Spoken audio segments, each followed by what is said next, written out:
There was a point at which Kid Rock went from being a musician to an icon to a one-man movement, and that's and a friend of ours. And that was the moment we want to sit down once again with him in studio and check in on how he's doing changing America. Great to see you. Great to see you. So I remember doing my text right before bed one night, and I read that Bud Light has decided to go tranny. That's kind of distressing.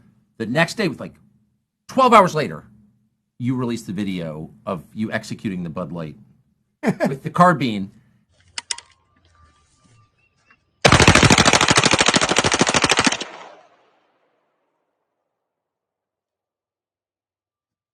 Fuck Bud Light and fuck Anheuser-Busch. Have a terrific day. And then months later, Bud Light effectively apologizes, doesn't go out of business, closes 2 bottling plants. But it is terrible for the guys who work there. But then comes back and hands the UFC $100 million basically to say, we're sorry, we will get better. That seems like a win to me. I think it could be. I think they got some work still to get, some of that base that they lost. I think to get them back. Like, I've said a few times, I'd love to see them get triple fratty. Yeah. They've ever been. Like, hit it head on, kind of make light of the situation, self-deprecation, but, at the end of the day, when you step back and look at it, like, yeah, they deserved a black eye, and they got one. They made a mistake. How did you know you moved so fast on that? I mean, a lot of things going on. It was like a lot of people just pissed me off. I keep a lot of beer on the property, a lot of light beer. Bud Light was one of them. And I was like, I know who my consumers are. Yes. So I was just doing a little marketing to my folks. It was spot on for me, but also a fun excuse to get my machine gun out and have some fun, but also to make a statement like, hey, a lot of us aren't cool with this. I believe a lot of people fought and died for people's right to be whoever they want. But when you're that type of brand and you know who your consumers are, how this kind of started, I think, when I thought about it, is they moved part of their corporate offices from St. Louis to New York City. Yeah, they did. Okay.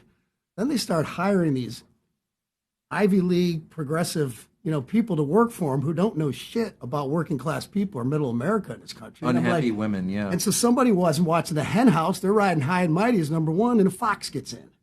Yes, it was a mistake. So do I want to hold their head underwater and drown them because they made a mistake? No, I think they got the message. Like, hopefully other companies get it too. But, at the end of the day, I don't think the punishment that they've been getting at this point fits the crime.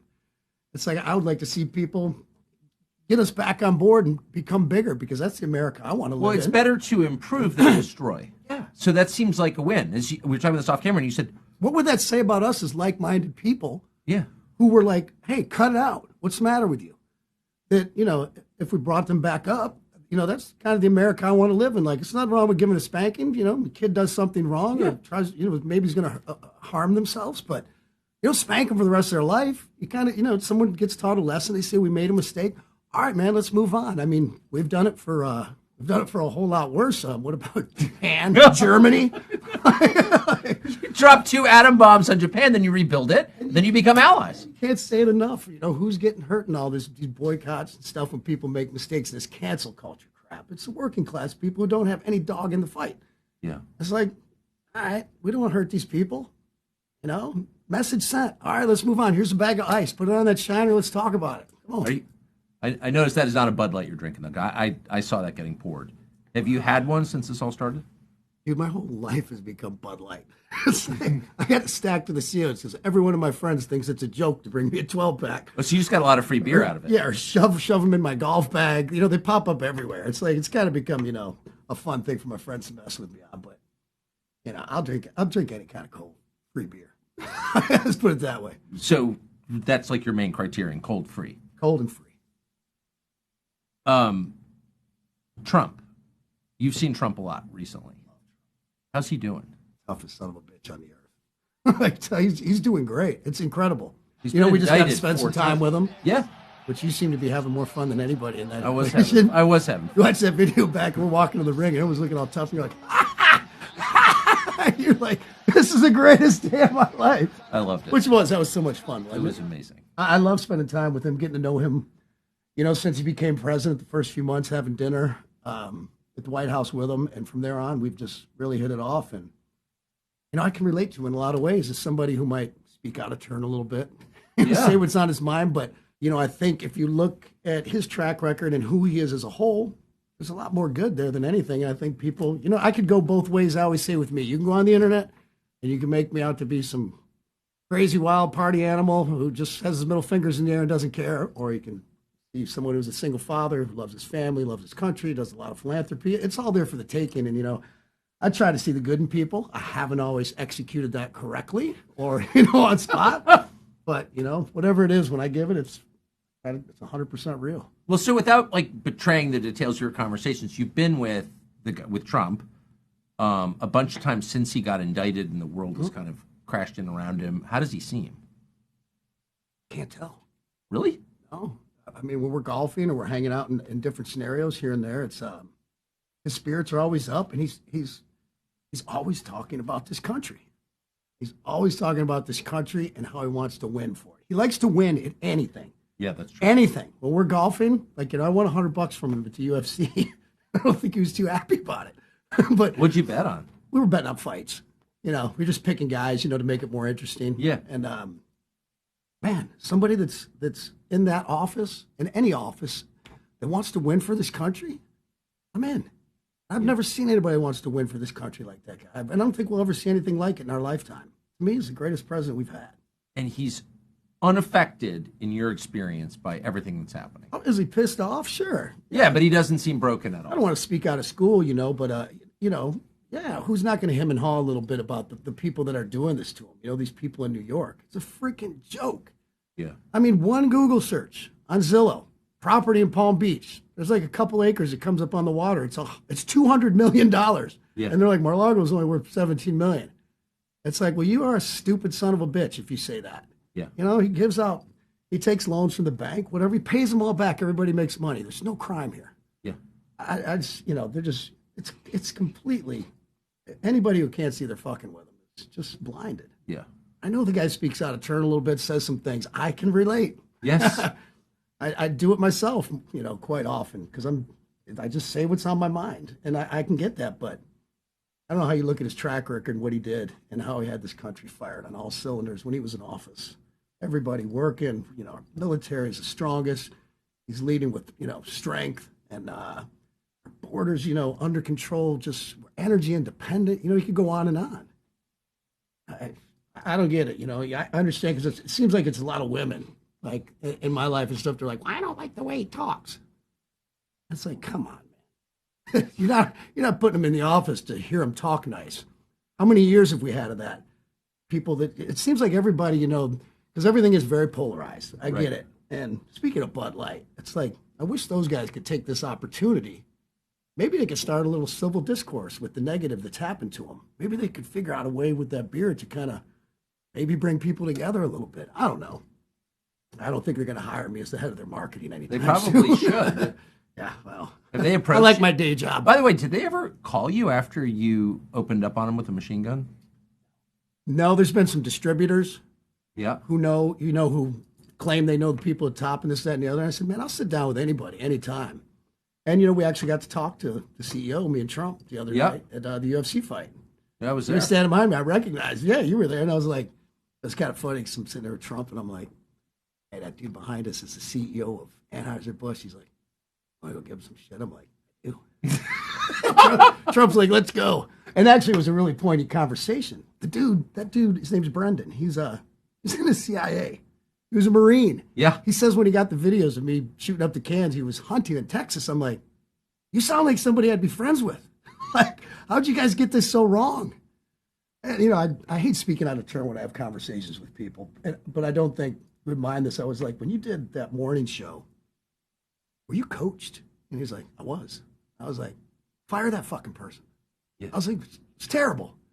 I was like, they asked you at one point, like, if you had the chance to send that can again, would you send it? And you go off in this week, been supporting the ABCDLGBQ for 25 years. I'm like, what are you doing? I'm like, you don't have to throw anybody under the bus. All you have to do is say, while we want everyone to enjoy our beer, we know who our consumer is, and we got that one wrong. We're going to double down. We hear you. Our bad. Just say that. Everyone would have been like, okay, you still got to eat a little crow. It's like if you ever had infidelity in your life, it's like you can't go to the person and just kind of sweep it under the rug and buy him a new ring or a car and think it's going to go, well, No, maybe a car. A car might work out. The guilt-mobile. You can't just sweep it under the rug, throw money at it, think it's going to go away. At some point, you got to be like, look, I screwed up. I got that one wrong. And then you probably still got to eat some crow for a while, which I think they have. Like I said, it's like, I don't want to be the face of crushing working class people's jobs, not their jobs, but their livelihoods. Oh, I agree. Think about people's livelihoods that work for that company that are just like, Jesus, what happened? I know. It didn't have any fight in it. I hate to see people losing their jobs at any level. 2 bottling plants closed. That's shocking. Because they screwed up. They made a mistake. All right. I'm over it. I'm like I said, I'm not the type of person to kick a man when he's down. I agree completely. Completely. How'd you wind up with Dolly Parton? I've known her throughout the years here and there. Been friendly with her. She's just one of the greatest people on earth. Really? Oh, you never met anybody so positive in your life.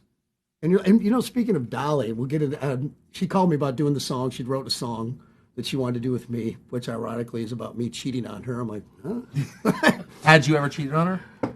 No, I haven't had the opportunity. I have not been given that opportunity yet. No, she's just the sweetest lady. I just read something on her where I've never heard the word hate come out of her mouth. Yeah. She just doesn't exist with her. She's just too sweet, too great. And I saw where she said, I hate cancel culture. I mean, that should sum it up right there. I think most people, reasonable people, you got your small percentage of extremists on both sides of this thing, and they make the most noise, and they get the most headlines because, they're the most polarized and get the most clicks and views. I get it. I've played the game a little bit myself. I'm guilty of it. But I think most people, level-headed people with a shred of common sense are sick of all this stuff, this cancel culture and this, God forbid, if you say something that's a little bit wrong or ruffle somebody's, feathers, that you're going to lose your job or your social standing. Or you think it's going away? Think it's reached its peak? I think it has. It's going to be tough with this going into this election year. Yeah. Because it's going to get real polarizing again, and I don't think that's a bad thing in politics. It always kind of is. Yeah. But everything else, it's like all my friends who are Democrats, in my business, I have a lot of them. Yeah.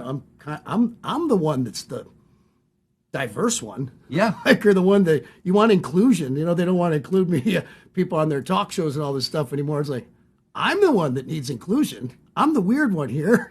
I don't fit the narrative and in this place of all these Hollywood and entertainers and singers and stuff like that. It doesn't seem to bother you at all, though. No.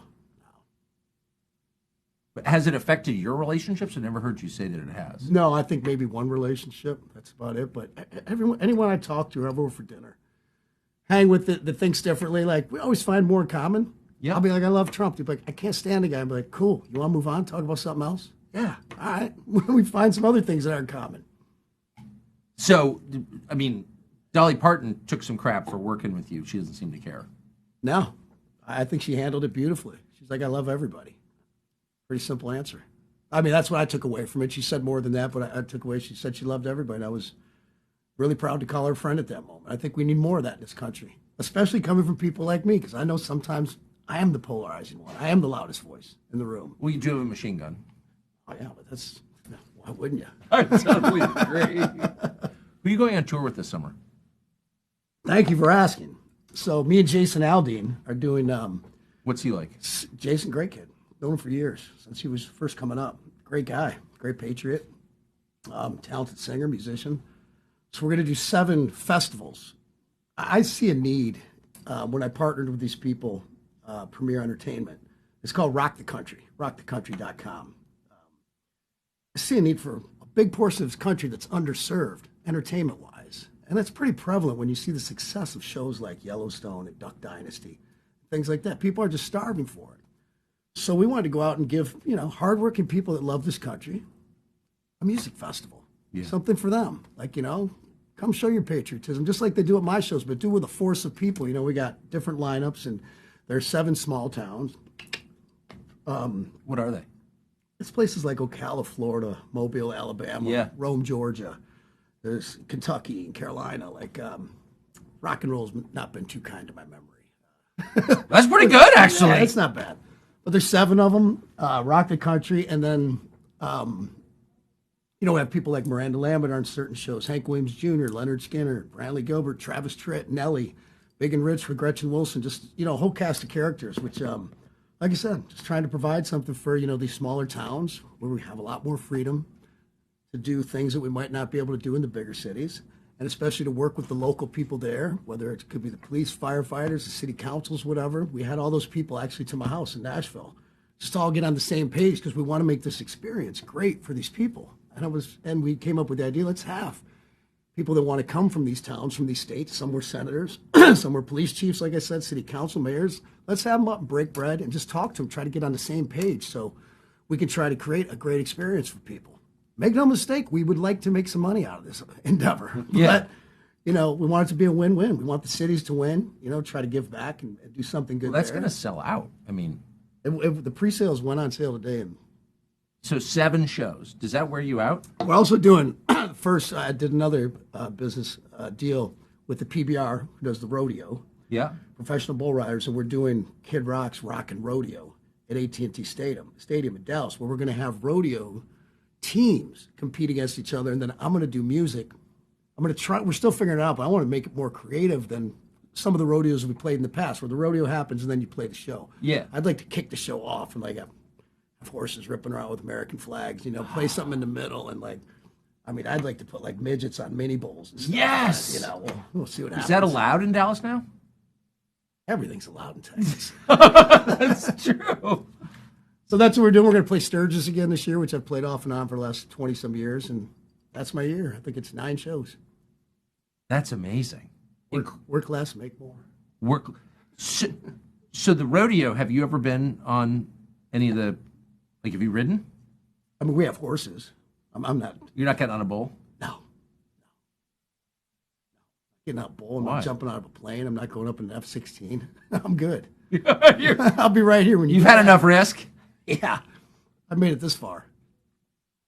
Just big picture, you've not changed your views throughout all this last 6 years.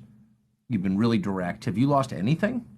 I mean, it's kind of an amazing story. It's kind of funny. I always joke. I'm like, I'll do or say something. It's a little outrageous. It's people's panties in a bunch at some level. And somehow they give me more money for it. So you're probably the only person who hasn't changed his views and hasn't been crushed. I'm open to changing my views. If I don't know it all. I don't claim to. I'm not the Pied Piper. No, but you don't seem to be moderating your views on anything. You just say what you think. I say what I think. Yeah, and if I get something wrong, I'm cool enough to go back and be like, yeah, I had that one wrong. I can't remember when it's happened, but I'm not bigger than that. But I've been the same way since I was young, and since we'll call it my first successful, Devil Without a Cause CD came out. I was running my mouth. There's middle fingers on the CD. I haven't changed. Times have changed. Now you're not allowed to say that or do this. You have to be politically correct and blah, blah, blah. I'm like, that ain't no fun. So if you just ignore it, it just doesn't affect you? Is that the lesson? I live by my main motto, which a good friend of mine, Rev Run, one of my heroes in music, told me years ago from Run DMC, go where you're celebrated, not tolerated. Yeah. And that's what I do. That's where I choose to spend my time. And thank God, I've always been so big about family and friends because it's the oldest cliche. At the end of the day, that's what's really there for you. And I'm blessed every day to have the greatest family and greatest friends on earth. And I'm glad that, I've really didn't let all this madness get in the way of that. I've always tried to be there and take care of them, and they've been there for me. And really, that's what it is. And I met some of them, and I think that's right, but I judge a man by his dogs.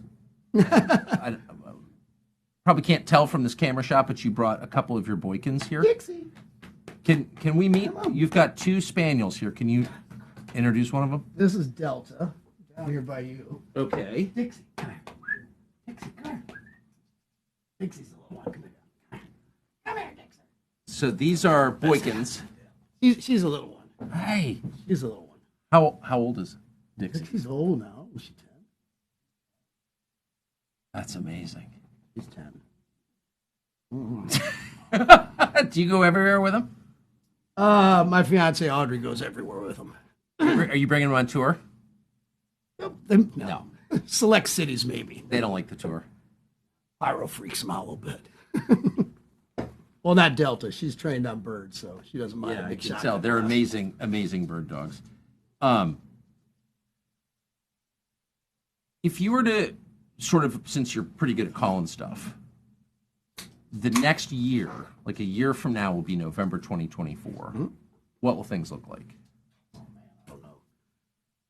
I hope they look like, Trump's back in office, and I would love that we controlled, Congress, and that'd be a perfect case scenario for me, but